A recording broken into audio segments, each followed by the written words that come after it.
Hey guys, this is Jeff with Tenacore. We're going to talk today about a new collaboration between Glock and Aimpoint. Aimpoint has released their new COA red dot sight. It features their new A-cut mounting system and it is offered exclusively on Glock pistols. We're going to take a look at this new optic and A-cut mounting system, so let's tear this thing apart. First thing I'm going to do is field strip the gun. So there's an enclosed emitter. On the right side, I have the battery compartment and the left-right or windage adjustment. On the left side, I have the brightness adjustment and then the elevation adjustment. Let's take a look at the battery compartment first. So this is a nice feature that they've added where you don't have to remove the optic to get to the battery. It's a little tray here, pretty easy to remove, easy to put it back together. The optic takes one CR2032 battery. If I'm just looking at these click adjustments here, again, it's gonna take the Torx number 10, and if I turn it, it's pretty easy to turn with just the bit, and I can hear and feel that there's tactile adjustment and audible adjustment. So it's not like some optics where you just kind of are guessing how many clicks or what. One of the things I don't see on here, there is no marking for how much a click adjusts it, which that would be nice. Per the manual, it's 1 MOA. Each click will adjust at 1 MOA. Looking at the other side,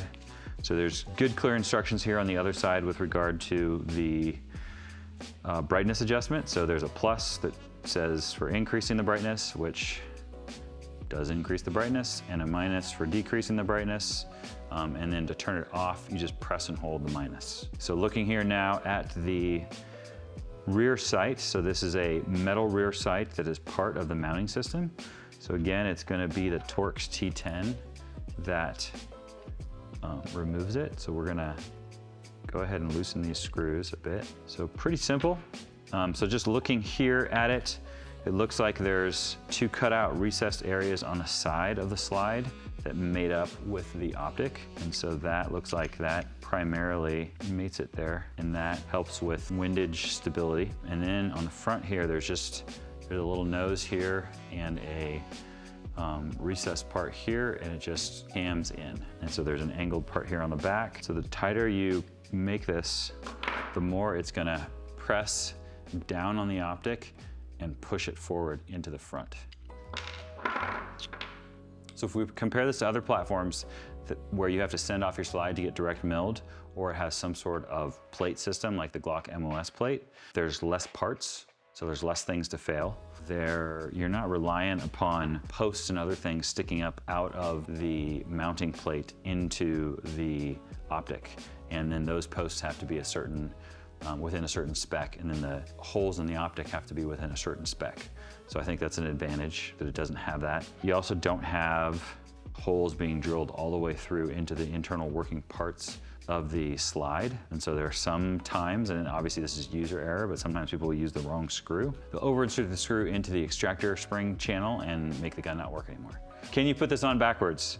If I put it on front, it fits nice and flush.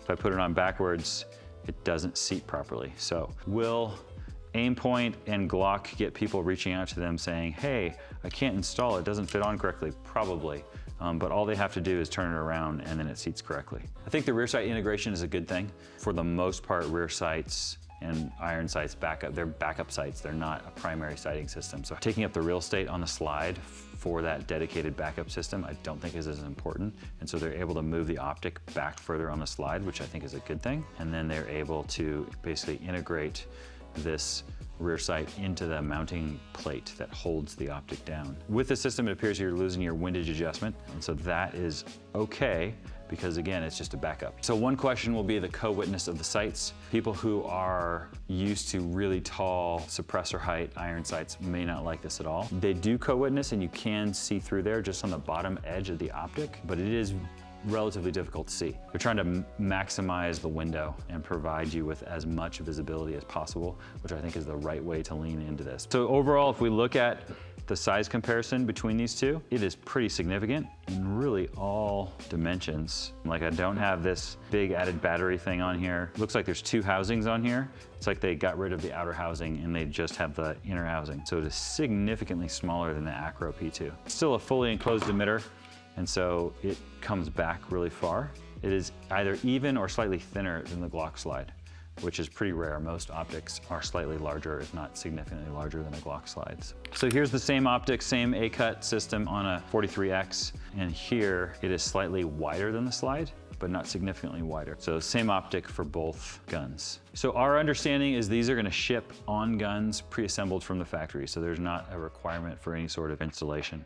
Some features on the COA optic. It's got the 3.5 MOA dot, has 50,000 hours of battery life on its CR2032 battery.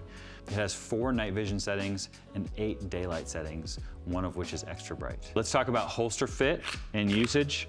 So because the optic is narrower than most optics, and it's also set further back towards the end of the slide, it should fit really easily in any existing holster that you have designed for a red dot. The new Aimpoint COA with their A-cut mounting system mounted on a Glock, partnership between Glock and Aimpoint. Seems like a great setup. Those are my first impressions of it. We're gonna shoot it a bunch, test it out, subscribe and do all that stuff if you wanna see more about it. Thanks.